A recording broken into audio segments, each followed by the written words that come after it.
Rachel Zegler is a problem that Disney can't seem to get to go away, no matter how hard they try, even when they have her issue a retraction, at least of sorts.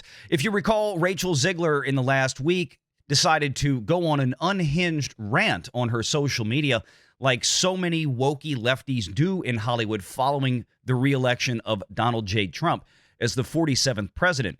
Zegler said F Donald Trump, and that she hopes that Donald Trump supporters and Trump himself, quote, never know peace.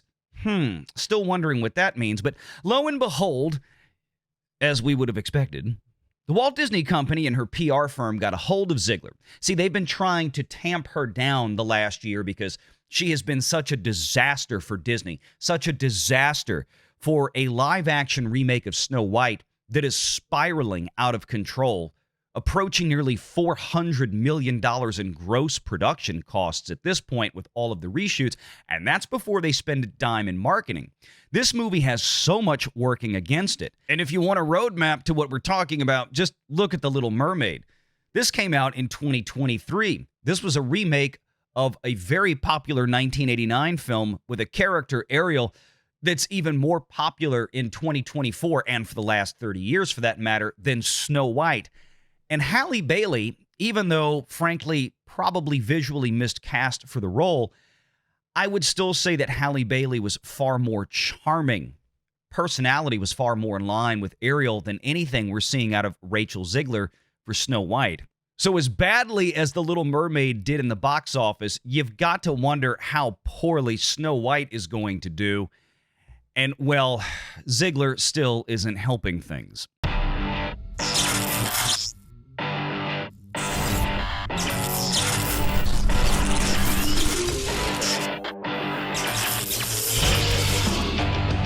Renegade Online. Anyway, but getting back to the whole issue with Zegler and her apology, but not really apology. I want to say this. Let me ask everybody here. Seriously, does anybody think that she genuinely feels this way, or no? She like, she says, I let my emotions get the best of me. You know what that means? I let my emotions make me unfiltered, and I shared what I really thought about people. That's what that means. And so we know what you think, Rachel. Yeah, it really does. She says, apart from hatred and anger have caused us to move further and further away from peace and understanding. And I am sorry I have contributed to the negative discourse. I don't, again, this does not sound like Rachel Zegler. Notice she doesn't say, I'm sorry for, actually, like, my opinions and thinking all these other people are hateful and stuff like that. Saying, I'm sorry I contributed to the negative discourse. I think the negative discourse I have, that's fine. All my opinions are valid. I just shouldn't have contributed it because it harms my career. That's what I'm reading with that. That's just it. She says, this week has been emotional for so many of us. I agree. We've been thrilled, Rachel. But I firmly believe that everyone has the right to their opinion. That's fine. Even when it differs from my own. True. I am committed to contributing positively towards a better tomorrow. This sounds like it was written by somebody that works for the DNC PR firm who probably also has a job at Disney, let's be honest. That's really what this is. And again, Shad, and I don't know if you may have seen this out there in the ether. We cover the earnings calls for a lot of the entertainment industry. So when Comcast, Universal, Paramount, Warner Brothers, I missed a couple of this time around because they all literally landed during election week, and I was exhausted from that.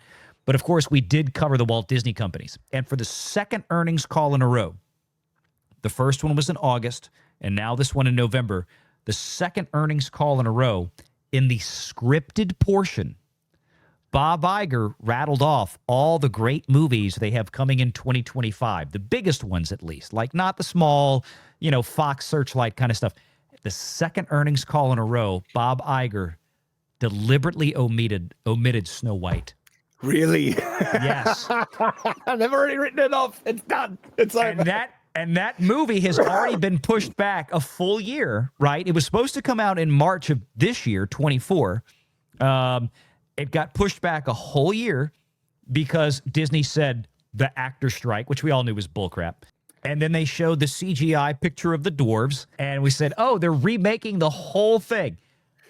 They still are not, like, this is a movie that's supposed to come out in March. They're talking about Captain Falcon, right, that's coming out in February. They're talking about Thunderbolts in July. They're talking about Avatar coming out in December, 13 months from now. They're talking about all the other major Disney studio productions that are coming out. This is what's coming in. They're telling this to analysts and shareholders. And for the second time in the row, they have not mentioned the live-action remake of the movie that put the Disney company on the frickin' map in 1937. This is just... I don't think this movie's going to happen in March. Gee, I find this very interesting. The only reason I feel it is as prominent in terms of people talking about it on social media and stuff like that are the controversies around it. I don't think I've ever seen a single bit of positive press about this film. And in terms of interest in Disney remakes, they did a live-action remake of Pinocchio. That thing passed like a fart in the wind.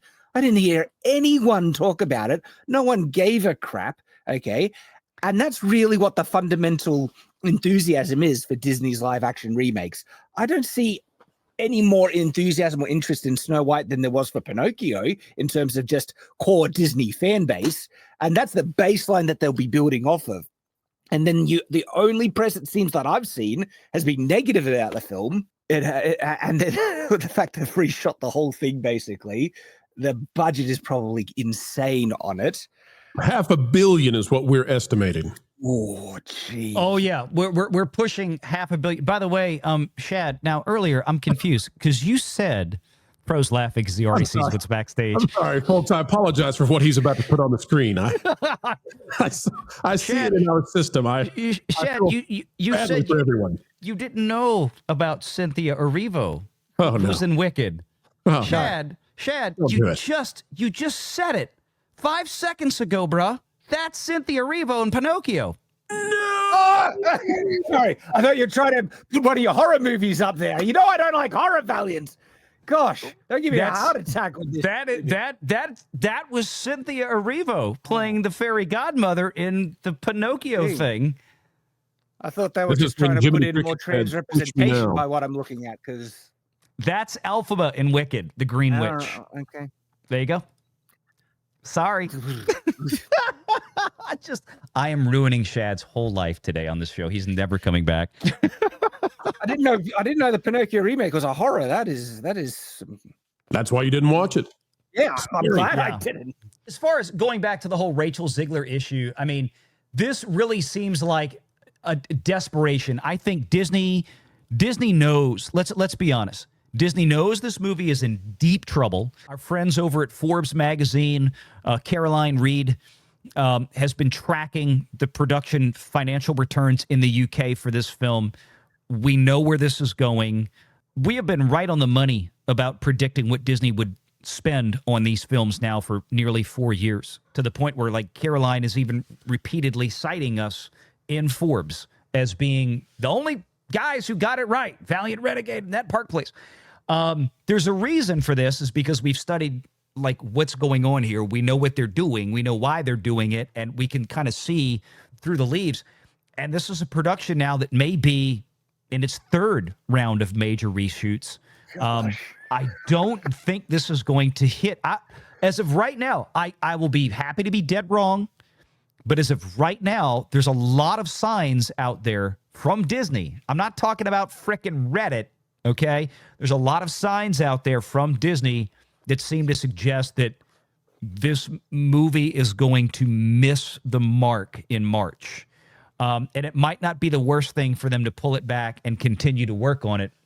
But we're talking about right now, yeah, I think before they spend a dime to actually promote this film, before they spend a dime in global P&A, prints and ads, we're probably going to be pushing a gross spend approaching $500 million. Now, they'll probably get back around $100 million from British taxpayers in a film tax credit. They might get close to $100 million back in that regard. But the gross spend for Disney to actually make this film. Remember, there was just updates, in fact, to the Rise of Skywalker, Shad, as a matter of fact. Rise of Skywalker now standing at $580 million to make before a dime went into marketing. Oh, my gosh. Yeah. 580. There's still accrediting costs that have accrued over time. Now, again, were all of those directly attributed to production? Maybe, maybe not, depending on how they take write-downs and things like this. I'm sure some of them came afterwards for like, hey, we're going to credit physical media production or whatever the hell they did. But it's possible. It's still over $500 million. Disney's been doing this for a while. And this has been the issue with these. And I can't wait to see this thing flop. And look, Captain America, Brave New whatever, probably another $400 million production disaster. Oh, Disney's going great. This is so good to see. Make sure you're subscribed to Valiant Renegade and join us every Sunday at 6 p.m. Eastern for the live show.